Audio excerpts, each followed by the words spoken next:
ভয়ের আড্ডা। যারা এখানে আসবে তাদের সমাপ্তি হবে অন্ধকারে।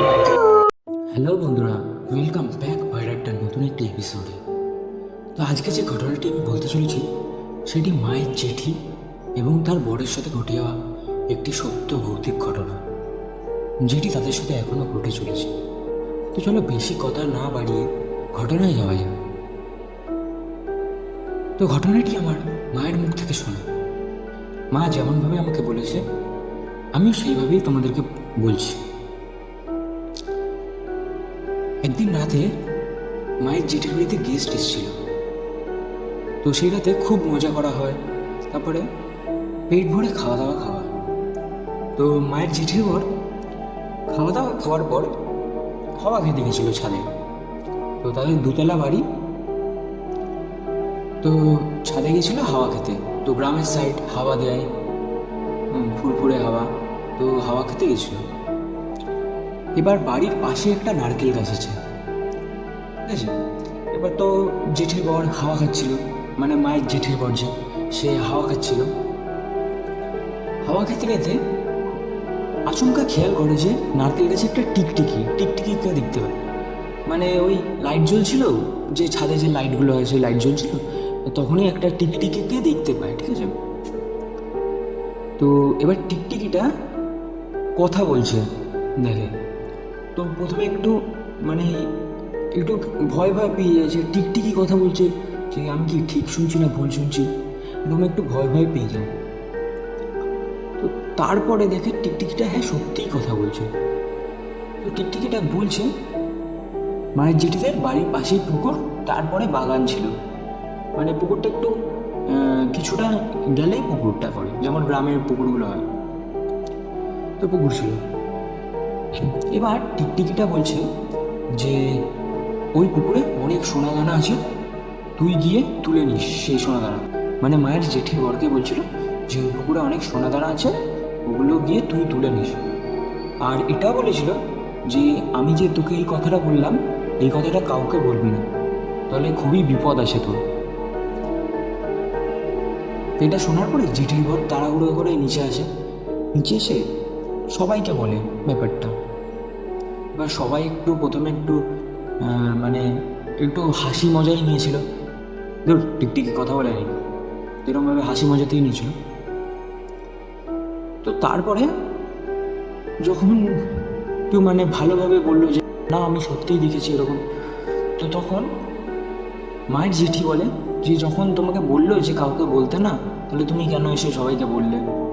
যে বললো যে তোমার বিপদ আছে, তাহলে তুমি কেন এসে বললে? মায়ের জেঠির বর তখন বলে দূর, এগুলো কি সত্যি হবে, দূর, এরকমভাবে কথাটাকে উড়িয়ে দেয়, ঠিক আছে।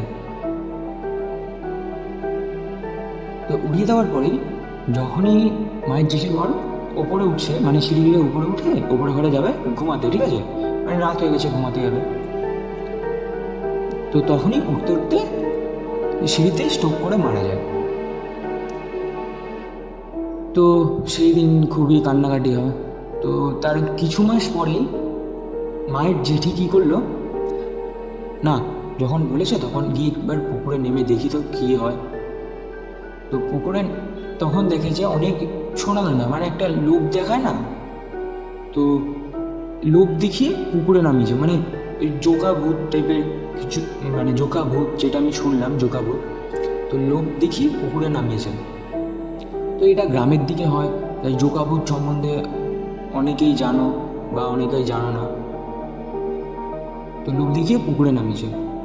তো পুকুরে নামার পর থেকে মানে ওই জোকা যে ভূতটা আছে সেই ভূতটা তাকে পুরোপুরি বশ করে নিয়েছে। জোকা ভূতটা মানে যাই করে তাই ওই পুকুরে সকাল 6টা থেকে রাত 8টা পর্যন্ত সেই পুকুরে থাকে। তো ওই বাড়িতে আর কেউ থাকে না এখন, মানে মায়ের জেঠি ছাড়া আর ওই বাড়িতে কেউ থাকে না। তো একজন মাত্র, আর মায়ের জেঠির যে বাবা ছিল সেই বাবাটা সরকারি চাকরি করে, তাই শহরে থাকে, আর ওখানে কেউ থাকে না। তো মায়ের জেঠির বাবা অনেক দেখিয়েছে, মানে কবিরাজি অনেককেই দেখিয়েছে, কিন্তু তারা বলে যে এটা আর কোনো কিছুতেই কিছু করা যাবে না, এটা পুরোপুরি বশ করে রেখেছে। তো তাই জন্য কী করেছে, তারা শহরে চলে আসে, মায়ের জেঠির যে বাবারা আছে তারা শহরে চলে আসে। আর তার মেয়ের জন্য, কারণ মেয়ে এরকম পাগলামি টাইপের করে এখন, তো মেয়ের জন্য একটা রেখেছে, মানে রান্না করে দেয় যে কাজের মাসিয়া, সে মাসিকে রেখেছে। তো সকালবেলা রান্না করে দিয়ে সে চলে যায়। তো এবার যে মায়ের জেঠি আছে সে নিজে নিজেই খাওয়ার বেড়ে পুকুরে গিয়ে পুরো গলা পর্যন্ত ডুবিয়ে পুকুরেই খেতে থাকে, সব কিছু মানে পুকুরেই করে। সকাল 6টা দিয়ে রাত 8টা পর্যন্ত সব পুকুরেই করে। তো এখনও সেই জায়গাতে মানে দেখা যায় তাকে, পাড়ার লোক যখন দেখতে যায়, তো পাড়ার লোক দেখে যে বড় বড় চোখ করে, মানে চোখগুলো মানে ঠিকরে বেরিয়ে আসছে এরকম করে, বড় বড় করে তাদের দিকে তাকিয়ে আছে। তো তারা ভয়ে সাহসও পায় না। মানে আমি বলছি যে এখন আমার গায়েও কাটা দিয়ে উঠছে।